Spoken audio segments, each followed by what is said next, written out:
Good afternoon, and thank you for joining me on this prophetic journey of receiving your future ordained spouse, a heavenly gift sent from heaven to you. You are in this season, Esther season, of being introduced to your king and you becoming a queen.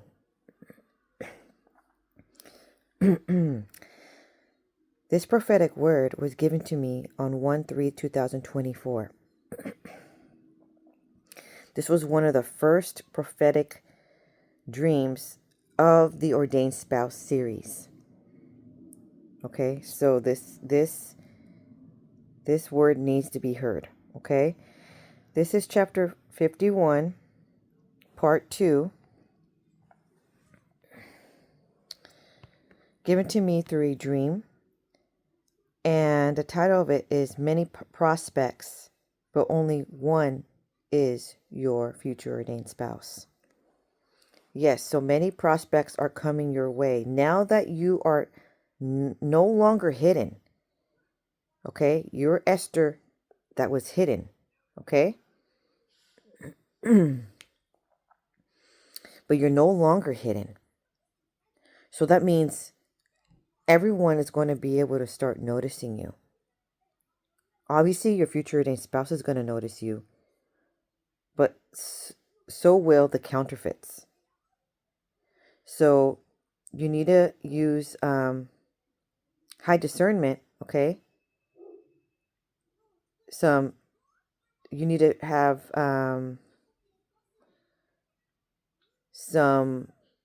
keep your morals, okay, and I'm not saying look, all bundled up, but have some modesty, okay, because your future ordained spouse is someone that probably will get jealous, and so you don't want to look like you need attention from everyone. You just need attention from him, right? So many of you are going to be beautified all the more. So you're going to look all the more enticing and all the more beautiful. The Most High is returning the youth to these Esthers, and he is beautifying them on the inside and on the out. So you're going to look all the more beautiful than you've ever looked before. Okay, so they're going to notice, right? So just be mindful of, obviously, this is the time when the Esthers are entering the palace in Shushan, right? That was a prior, in the prior chapter, I believe chapter 50. And so you are entering the palace, and now you are still in the mode of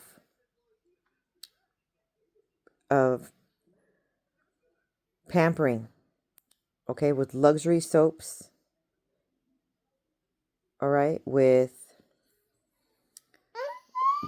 baths of milk and honey, okay. You're getting your nails done, your hair is on point, okay. You are getting in shape, you are working out, okay. If you don't have a gym membership, maybe you should get one. Go for a jog. Start doing some self-care. You have a new wardrobe, all right, and you're just beautifying yourself all the more, okay. You're taking time for yourself. You're making effort in purification and sanctification, spiritually speaking, as well, okay, because that's what truly makes you beautiful, is having a beautiful heart, right? All right, so let's dive in. The dream begins. I see this woman, and she is at an ancestor's house. The garage is open, and it's all cleaned out, and there's a bright light in there, but it's all empty. There is a VW van parked outside. Okay. And when she notices that vehicle, suddenly many guys come out of the vehicle and they're all hanging out in the driveway. So they're standing next to a pine tree on the left. And one had a red and white lettermen's jacket. So it had like white sleeves, okay? White leather sleeves. And someone said to her, "He is for you." And she looks at him. Obviously, I'm standing there too, and I'm watching all this. And I look at him, and I can't really see his face. So I can't give you the deep details of what your ordained spouse is going to look like. Okay, but there's someone standing there, and he's quite tall, and he has a letterman's jacket. Okay, so this woman's standing there, and she's trying to see if there's going to be like instant chemistry. Okay, and then there were guys standing beside him. Okay, he was a broad-shouldered individual. Okay, again, another vision of high school, and this girl's in high school as well. So for me, I kind of thought, at first I thought, is this an inkling, hint that this is someone from your high school time, the age, or high school era? I'm not sure, okay? But this is like a third dream where I received prophetic dreams regarding encountering the future ordained spouse while these individuals are all teenagers. Okay?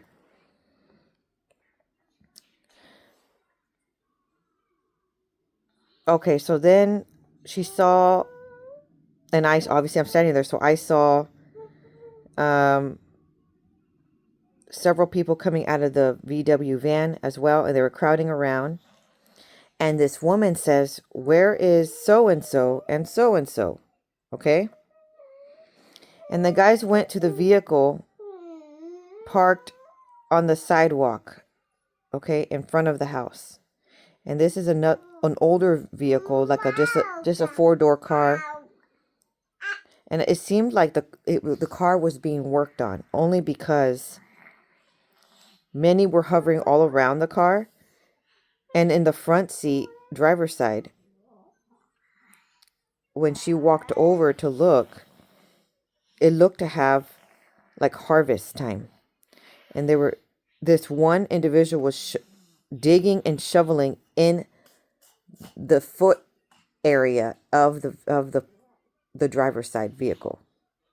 Kind of weird, I know, but he was sitting there digging and digging, and it looked like it could have been wheat. So it could have been like threshing floor, and he was like digging, smacking with the shovel the wheat. And so it's basically separating the wheat from the tares. Thank you, Ruach HaKodesh, for that insightful information. Okay? So,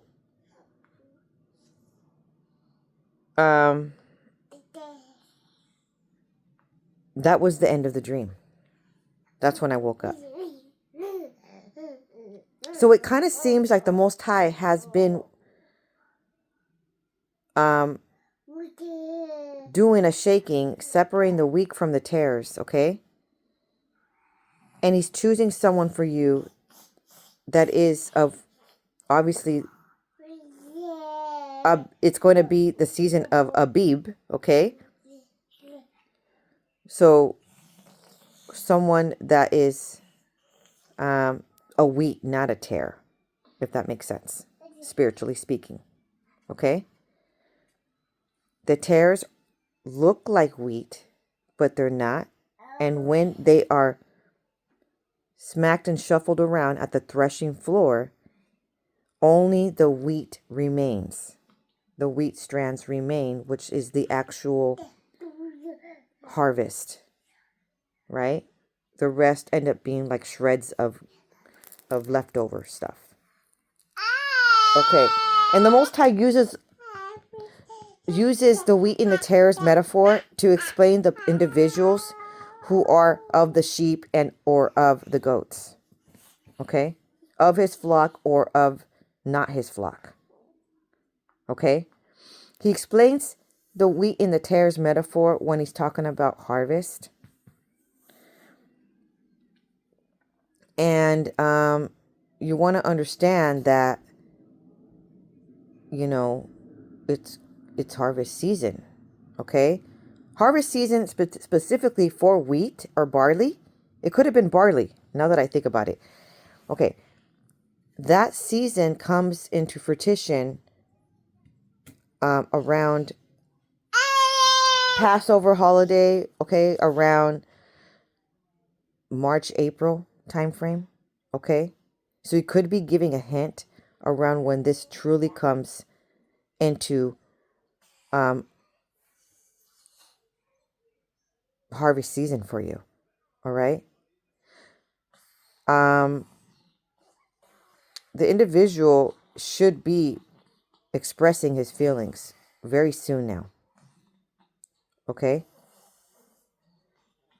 That's exciting for you. I would be jumping for joy if I were you. I would be dancing, okay? For someone who's been waiting for the ordained spouse to return or to even, you know, come into the picture. Some of you have been waiting decades. Some of you have been in counterfeit relationships. Some of you have not been in a relationship for a very long time because you're waiting for the one. And it's just lonely and it's difficult, you know. Some of you are wanting to launch forth your ministry with your ordained spouse and you're just wanting to feel true love and you're just waiting and waiting, okay? All right, so let me jump into the interpretation. Meaning of letterman's jacket. Letterman's jacket explains someone who is amplifying the extracurricular and academic excellence of an individual. Qualifications to earn a letter, ever expanding, okay? And it means someone of achievements. It means someone leather jacket represents protection, strength, and power. Okay?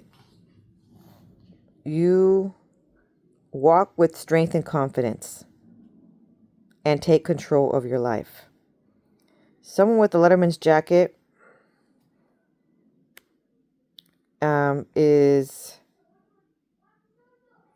symbolizes power, passion, and courage and confidence. Yahuwah the Most High could be giving you an office or equipping you for one spiritually. Okay, so on the threshing floor is a hard, flat, open area where harvested grain like wheat or barley, okay, are separated from its inedible stalks, the chaff, the tares, by beating or trampling with animals or, you know, with some kind of tool, symbolizing purification, judgment, and separation of the good from the bad, with significant events like sacrifice and prophetic pronouncements occurring there. It's a vital agricultural site, but also a sacred space where Yahuwah reveals his will, separates people like wheat from chaff, and establishes his presence as seen with David and the temple site. Prostration is needed in this hour.